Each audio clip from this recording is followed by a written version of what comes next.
For teachers, motivating students isn't always easy. In fact, for some, it can be downright difficult.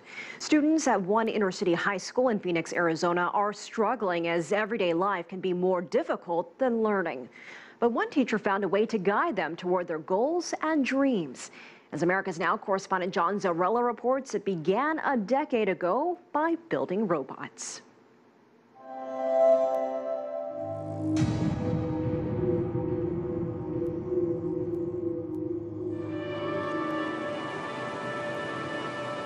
Scrub brush covers the foothills in the distance. Cactus plants basking in the glow of the morning sun grow wild in the baked earth. This is the Sonoran Desert on the outskirts of Phoenix, Arizona. Not far from here, there is a place just as unique as the landscape. This is Carl Hayden High School, famous not for its athletic teams, but its team that builds robots. We're gonna have to machine something that fits on the inside. I thought you were done machining. Now you have to machine something else. Yeah. Okay, so you need to put an insert in here. Yeah. Meet Feridodin Lajvardi. Just call him Freddie, everyone else does. Freddie is program director for the school's Center for Marine Science. He's been teaching here for 26 years. It's not always easy. Read all the headlines from the top of the column all the way down to the bottom.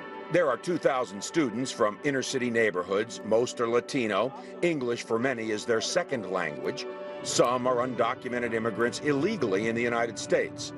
But against the odds, Freddie found that building robots could bring them hope and purpose. You know, they say, well, what if I get deported? And I say, well, the question isn't whether you get deported. The question is, what do you get deported as? Do you want to be deported as a garbage collector, a landscaper, or an engineer? Where if you're an engineer, you can get a job in any other country on this planet, except the United States. So the question isn't whether you're deported, it's what are you going to do with the time that you're here? But you are clearly proud that when these students leave here, whether they go to college or not, that they've left with a skill, that they're going to be able to get through life. I have students every year that do incredible things, and I just look at them and say, wow, this is so great that, you know, we have this program and we have this legacy, and we can just keep finding kids that are lost and helping them find their future. The team, called Falcon Robotics, wins state and national tournaments on a regular basis, competing against high schools and even universities. There's nothing simple about the bots these kids build, with onboard cameras and sensors and the ability to steer themselves. Totally autonomous. So how do you operate this? I guess you always say, well, it's autonomous. It's autonomous. It runs itself? Yeah. You just put it in the water and say, have a nice day? Yeah, that's basically what we do. Samantha Nieto will be going to Arizona State University in the fall on a partial scholarship. Right now, she's focused on finishing up the wiring for a robot that will be entered in an underwater competition. We take it one step at a time. I know when you look at it and you look at all the wiring, you're like, oh my gosh, what is going on? Yeah. But, yeah, we just do one wire at a time, and we plan it all out. You know, after school, I could be going with my friends or with a boyfriend, but instead I choose to come here from 3 p.m. to 6 p.m. And we have a lot of fun doing it because you're around a lot of people that are like you, that want to go to college and they want to study engineering.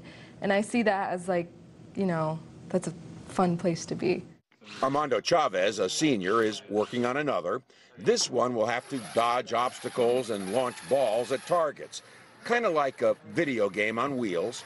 And back here, we're gonna have our pivot, where the arm pivots around here.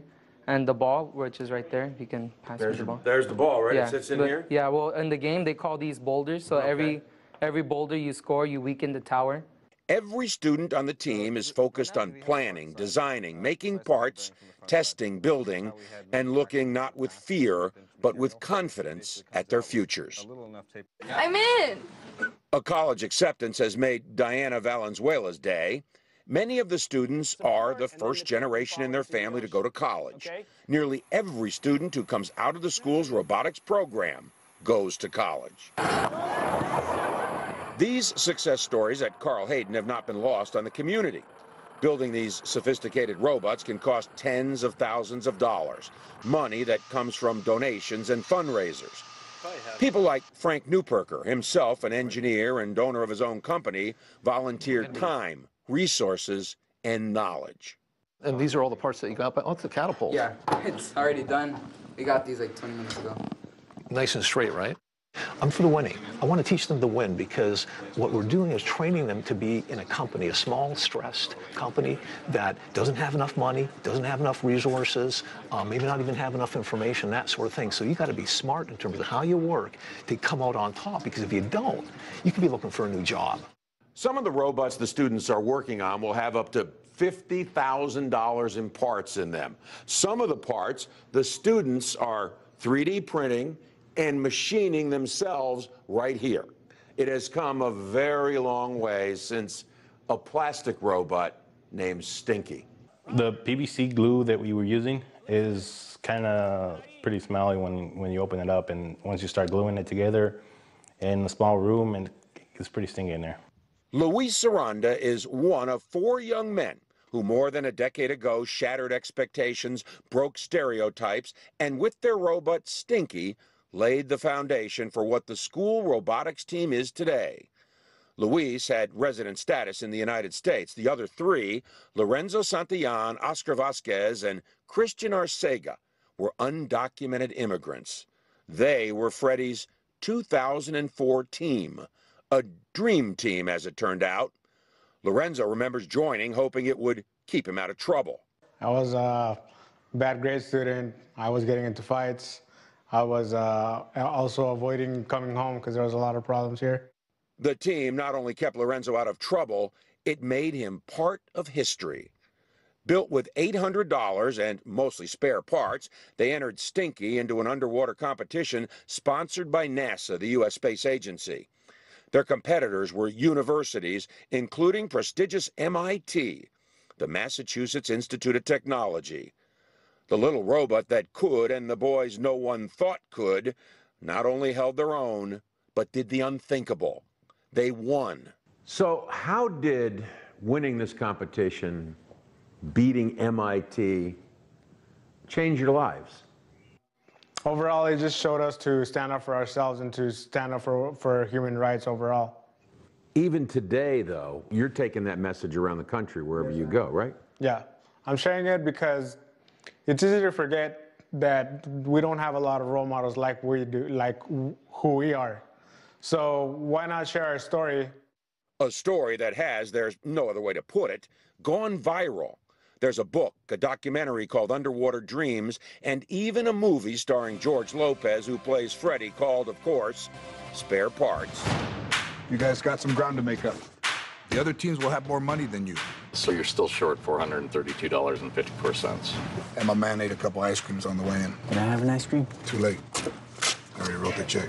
The story of Stinky and the 4 boys didn't bubble to the surface right away. It was a magazine article the next year that first brought them attention. But right after they won and went back to school, it was as if nothing happened.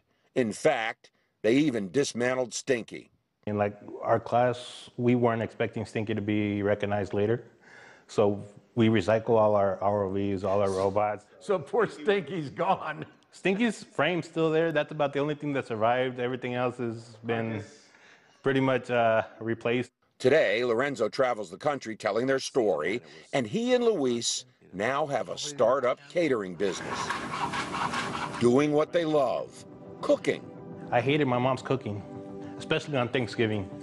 Turkey never came out the way it was on TV, so Mom said pretty much, well, then next year you cook, and pretty much I did, and I've been cooking ever since. The other boys, now men on that dream team, are doing just fine too. Oscar Vasquez is in Texas working for a railroad. Christian Arcega is in school in Michigan. Do you see what you did as having really laid a foundation for what the students who came after you have been able to accomplish at Carl Hayden? Overall, it's just showing undocumented youth that they can do, what they set their minds to, no matter what. And those students took it and they said, well, if Lorenzo could do it and he didn't even go into engineering, we could do it too, and even better. And every year has been improving of us, basically. Luis, Lorenzo, Oscar, and Christian, in a single moment in time, changed the culture at a school desperate for heroes. The thing that those first 4 kids really did was is they made it impossible for any other student to come afterwards and say, I can't do this because I'm Latino, or I can't do this because I have a single parent, at home, or we don't have any money. Every year, the kids on the Carl Hayden Falcon Robotics team come with an understanding that much is expected of them. There is history, and the bar has been set high. Do you feel the pressure because of what happened a decade ago? Yeah. I mean, like, we go to events and then, like, you can see people, like, you can just hear them saying, oh, there's a Falcon Robotics, oh. And it's kind of, I mean, it feels good to be looked at like that, but it's kind of intimidating, too. Like, I have to step up and really, like, step up to the plate. What happened in 2004 was one of those moments where, as they say, all the stars aligned. So I happened to be at the right place at the right time with the right group of kids and fall into winning that got this attention. And you got to remember, we only beat MIT by 1 point. Would our lives be different if that 1 point was the other way around? You wonder, huh? And you wonder if it was simply destined to happen. Since the first group of young men made history, the school's Falcon Robotics team has continued to win dozens of competitions. In fact, just this month, they won a regional contest called First Robotics Competition, and now they go on to the Nationals.